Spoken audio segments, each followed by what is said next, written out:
Olá, sejam bem-vindos a mais um episódio do podcast Empreendedorismo na FGV AESP. Hoje eu estou aqui com o Christian, que é fundador da Digaí, uma startup que foi investida pelo GV Angels. Cris, muito obrigada pela presença. Obrigado. Começa contando pra gente quem é você e o que é a Digaí. Beleza. Obrigado, Luciana, pelo convite aqui, pelo espaço. Muito legal aqui ver que quem estuda na FGV tem esse espaço para inovar, para pensar e falar com outros empreendedores, mesmo que jovens. Bem, a Digaí começou por um acaso, né? Várias coisas foram por acaso, como acontece muitas vezes nessa jornada. Na verdade, foi no meio da pandemia, estava trabalhando no Nubank e por conta da pandemia não tinha nenhum trabalho voluntário sendo oferecido por uma empresa que se posiciona super para frente, como o Nubank. E aí eu que tinha um costume, por vários outros motivos, de dar aula de matemática, dar aula de programação, literalmente bati na porta de um colégio público ali em Pinheiros, na Alves Guimarães, e perguntei para a diretora, será que a gente pode dar aula de programação aqui? Olha que legal. Será que a gente pode ensinar aqui a meninada como que se atua em tecnologia? A gente deu sorte que o filho da diretora era chefe de cozinha, estava se separando, precisava de uma carreira melhor, então ela falou, não, você vai dar aula aqui, na aula letiva, pode começar na terça que vem. E deu super certo. Alunos começaram a ser contratados pelo Itaú, pelo próprio Nubank, onde a gente trabalhava. E a gente expandiu para 3 colégios e a gente encontrou esse gargalo, que é isso aqui que a gente está fazendo, a entrevista. Então tem uma correlação um pouco infeliz que quando você é de baixa renda, você não tem, muitas vezes, um português estruturado, falado em casa, você não tem uma inteligência emocional, alguém te acostumando a receber feedback negativo, sabendo que você vai melhorar, que isso é parte. Isso são 2 coisas que transparecem muito em uma entrevista de emprego. Então a gente, como era um grupo de engenheiros, já mexíamos ali com inteligência artificial, trabalhávamos com cibersegurança, detecção de fraude e outras coisas. A gente inventou um simulador de entrevista para dar um feedback na hora para esses alunos dessas 3 escolas públicas onde a gente dava aula de programação. E a gente viu o poder da inteligência artificial conversacional. Poder porque a gente tinha ali mães de alunos que estavam trabalhando, que queria ser psicóloga, outra queria ser blogueira, trabalhando como engenheiros no Itaú, no Nubank, sendo as primeiras pessoas ali do bairro, da comunidade, a trabalhar no banco, as mães aposentando assim de um trabalho muito manual. A gente falou, cara, isso é transformador. Vamos pensar aqui em como que a gente monta uma empresa, e aí a gente foi na jornada de encontrar o mercado, né? Que legal, não sabia que tinha sido esse caminho inicial, então a partir de uma necessidade que vocês mesmos sentiram, começaram a ver essa lacuna aí na hora de fazer as entrevistas. Conta para quem está ouvindo e assistindo a gente, né? O que a Digaí faz exatamente hoje? Perfeito, então a Digaí ela é uma IA conversacional que ajuda você a trocar áudios no WhatsApp com uma IA. Então, por exemplo, hoje a gente tem 2 grandes focos, um deles continua sendo entrevistas, mas a gente trabalha para a empresa que quer entrevistar um candidato a uma vaga.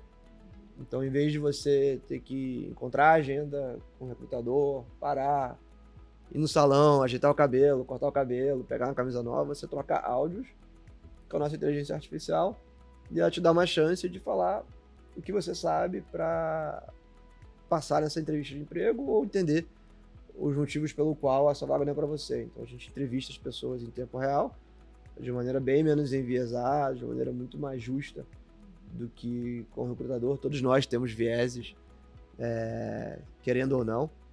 Então essa é uma aplicação, e a outra é para aplicações mais tradicionais de call centers. Então você quer ligar, fazer o acordo ali de uma dívida, você quer tentar mudar a internet, não sei se alguém já tentou mudar a internet, é complicado. Sim. Caiu a luz, como chove muito em São Paulo, você quer ligar para a Enel, esquece. Então, muito melhorar esse atendimento aí que as pessoas têm, seja na área de finanças, cobrança de dívidas ou até atendimento ao consumidor.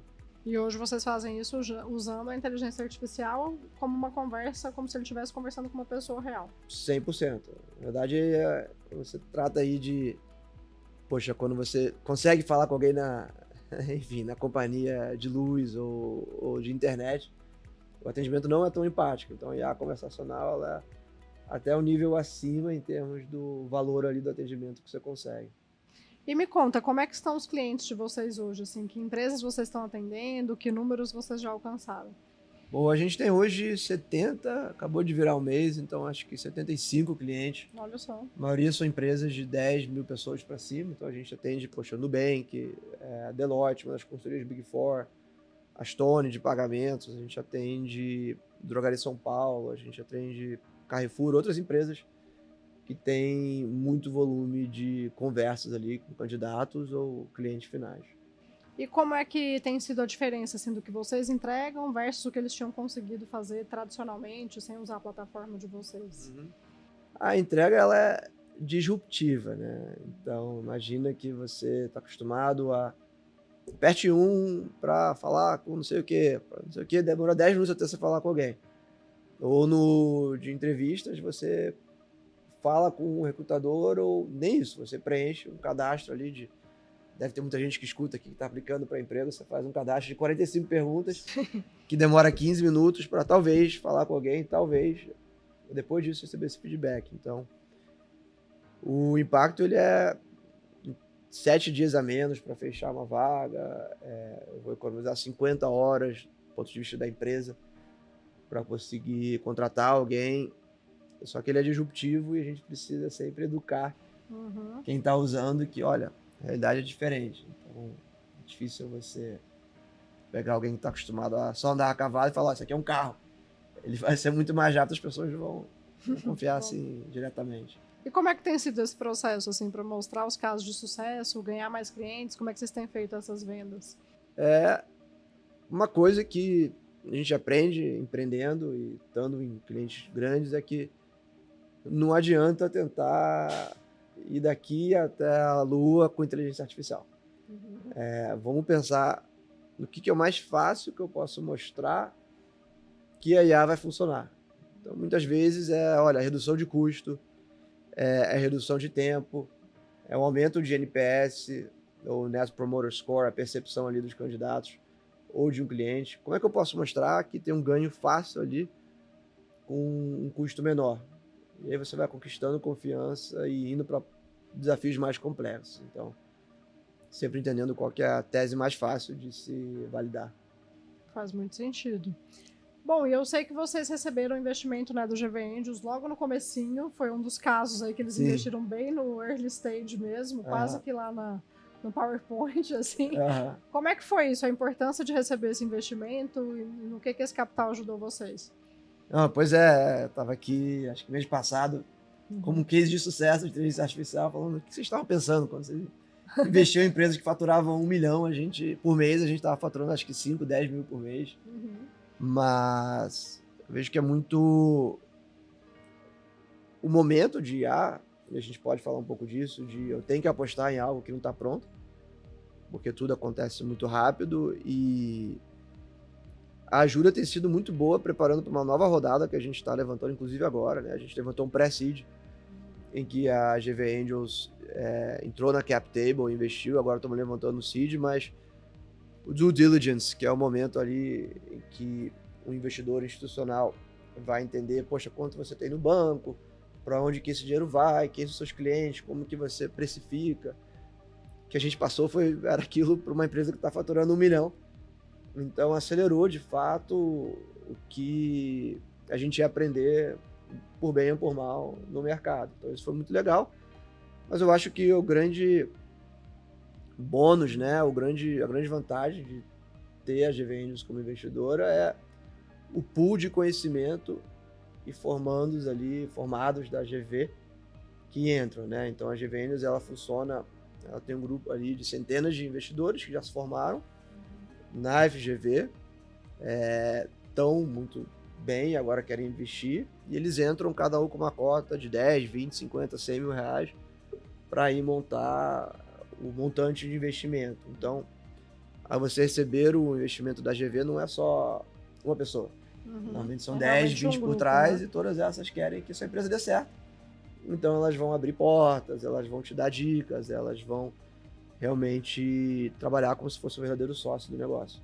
É realmente o que a gente chama de smart money, né? Eles entram abrindo contatos, te apresentando para as pessoas, trazendo ideias para o negócio. Exato. Se tiver alguém, pode sempre abrir mais portas e ajudar mais com isso, mas sem dúvida, né? É o smart money. Que bom. E que dicas você daria, né? Você até começou a comentar aí sobre esse momento da inteligência artificial, todo mundo está falando disso, querendo saber como funciona, querendo empreender com IA. Que dica você daria para quem está pensando em empreender e acha que esse é um caminho, assim? Boa. Um exemplo que eu uso, inclusive eu li essa semana que vai sair um trem-bala de São Paulo pro Rio. Eu lembro que quando tinha 5 anos já falavam isso, vamos ver se sai. Mas imagina que eu tô construindo aqui uma estrada aqui de São Paulo até o Rio. Eu não vou começar ela aqui e depois terminar ela aqui, porque que nem a Transamazônica vai cobrindo as coisas e não vai dar certo. Eu vou começar aqui, eu vou construir aqui e fazer tudo ao mesmo tempo para se encontrar. Então, o mundo IA, a fronteira é muito tênue, a linha está ainda muito em definição do que vai ser uma solução que uma OpenAI oferece, o que é uma solução que um modelo vertical vai oferecer. Eu imagino que a FGV tem aqui times de engenheiros e células desenvolvendo IA. Então você não pode dar o mole de ficar focado só no que eu estou fazendo atualmente. Então, olha, eu tenho aqui uma IA conversacional para melhorar o atendimento. Tá, mas aí quando todo mundo tiver uma IA conversacional para melhorar o atendimento, como é que eu vou ganhar a próxima negociação com esse contrato de 12 meses e esperar? Essa elaboração da estratégia, como se fosse de São Paulo ao Rio, tem que ser feito em pedaços que vão se conectar e te levar até o futuro. Entendi. Já tem realmente um roadmap, assim, acho que faz muito sentido, porque não dá para pensar uma coisa só por vez e executar uma coisa de cada vez, né? Já tem que estar de olho no próximo passo e tem tudo mudado muito rápido, né? Uhum. Queria até te perguntar em relação a isso, como é que você se mantém atualizado, assim? Viu que tem uma nova utilidade, estão usando de uma outra forma, surgiu uma startup fazendo uma outra coisa, como é que você se atualiza sobre esses assuntos? IA é diferente, que nem o exemplo que eu dei, você não pode resolver um problema e 5 anos depois ir para outro. E eu acho que isso combina muito com a nossa cultura de informação imediata, de eu estar aqui, então as pessoas acham que eu sou maluco, mas às vezes eu vou para academia e eu estou escutando podcast de inteligência artificial. É para me motivar, mas é porque eu tenho que estar imerso em tudo que acontece, né? A cada dia surgem novas empresas, então você quer ser bem sucedido como uma empresa de inteligência artificial, você tem que estar imerso nesse mundo, escutando podcasts, lendo, literalmente comendo IA para café da manhã, porque isso aumenta a sua chance de pegar toda essa informação e assimilar ela na sua própria estratégia. Faz muito sentido. Acho que já é uma coisa que todo empreendedor precisava fazer, né? De aprender muito, essa coisa do lifelong learning, não vai parar por ali, vai aprender todo dia. Mas com certeza com a inteligência artificial isso se potencializou, porque as coisas têm mudado muito mais rápido, né? Então, eu não acho que você é doido de estar ouvindo podcast, eu acho que faz parte do processo. Na academia, não sei. Era hora para relaxar um pouco, né? Bom, e aí conta pra gente como é que é hoje a sua equipe, em quantas pessoas vocês estão, se você tem sócios, fala um pouquinho dessa parte da operação e do negócio. Perfeito, hoje nós somos 14. Bastante gente já. 10 engenheiros, uma empresa de engenharia de software, 11 se me contasse, mas eu faço mais engenharia de PowerPoint, planilha. Um designer, acho que é muito importante quando você monta uma empresa ter um designer desde cedo, entendendo a dor do cliente, porque UI e UX conta muito para a adoção do seu produto. E 2 pessoas focadas em vendas. Então, são 4 cofundadores, 3 que vieram do Nubank e 1 da Ambev. E como é que foi isso? Você ainda estava no Nubank na época? O Nubank investiu, deixou você sair? Como é que foi essa jogada? Deixar sair tem que deixar, mas a gente inovou isso nesse trabalho voluntariado. Tentamos fazer as 2 coisas ao mesmo tempo, né? Depois das 6 ou no fim de semana empreender e durante o horário comercial trabalhar, mas é difícil quando você começa a ver ali o potencial, mas meus cofundadores, a gente se conheceu, os do Nubank lá dentro, e você tem que ver quem é versátil e consegue aprender um monte de coisa sem arranjar desculpas, sem delongar prazo, né? Mas é basicamente assim que a gente se conheceu e teve a ideia, né? Entendi. E aí, a hora que vocês viram que ia dar certo, pediram demissão e foram seguindo o negócio. Olha, tem gente que fala que deu certo, a FGV me chamou para de case, mas dar certo é muito subjetivo, relativo. né? A gente lá de dentro sempre quer que as coisas estejam melhor do que elas estão. Então a gente viu que tem um mercado e, que nem eu falei, a IA realmente é poderoso, né? Tanto que o perfil de empreendedor hoje ele muda muito para uma pessoa que está acostumado e confortável estando errado. Uhum. Então imagina que antes você ganhava, antes da computação, ali nos anos 90, até acho que foi quando isso mudou. Você ganhava as coisas por ser muito confiante e enfim, ser o mais forte, falar o mais alto e conseguir as coisas na marra. Hoje não, a gente vê que a adaptabilidade é tão importante que você, sabendo onde você está errado, buscando errar rápido, é o que te traz aí uma vantagem competitiva. Tem que ficar confortável com não saber tudo, né? Exato, tem que buscar errar e contratar pessoas que sabem mais que você. Muito bom. E você falou um pouquinho, né, que estão sempre aí buscando melhorar. Qual que é o sonho grande que vocês têm para a Diga aí? Onde é que vocês querem chegar? Pô, eu acho que a IA tem um potencial disruptivo e muito promissor para um país como o Brasil. Por exemplo, então pensa que aqui a gente tem, minha esposa ela é do Nordeste do Brasil, e tem famílias ali que no final de semana vão pra rua e a atividade no final de semana, no sertão ali de Pernambuco, fica vendo o carro passar. Então os pais eles pegam aquelas cadeiras de plástico e ficam vendo o carro passar e conversando.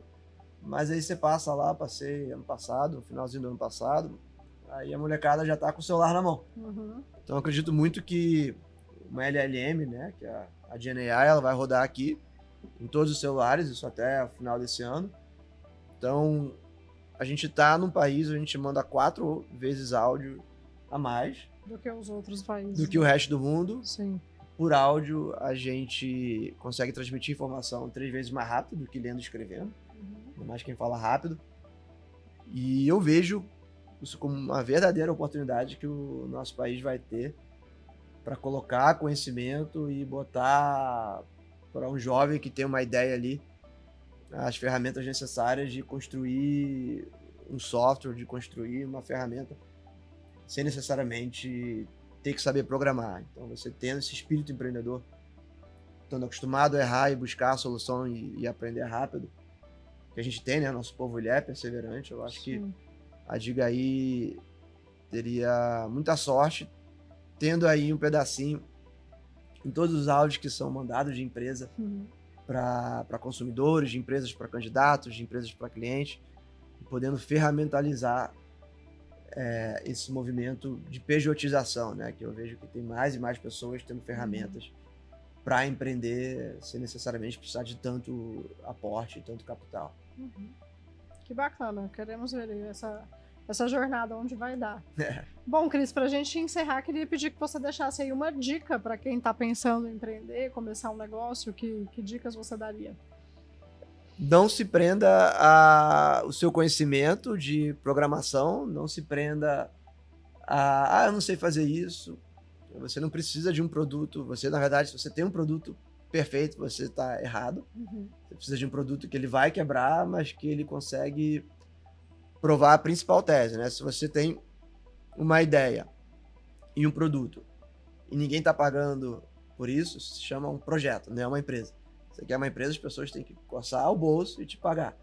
Então a maneira mais rápida de você chegar nesse ato de alguém te fazer uma transferência monetária é como você consegue empreender. Então com a IA você consegue criar software com a ajuda, seja do ChatGPT, seja do Claude, seja de qualquer um, do DeepSeek, muito rapidamente para provar se alguém consegue empreender. Então, se você não consegue fazer isso em 2, 3 meses, tem que repensar a sua estratégia e encontrar qual que é o principal problema ali para fazer alguém te dar dinheiro em 2 a 3 meses. Muito bom, faz muito sentido. Bom, Cris, muito obrigada pela presença, foi um prazer conversar com você e convido todo mundo aí para continuar acompanhando os episódios do podcast Empreendedorismo na FGV AESP. Até mais! Obrigado pelo convite.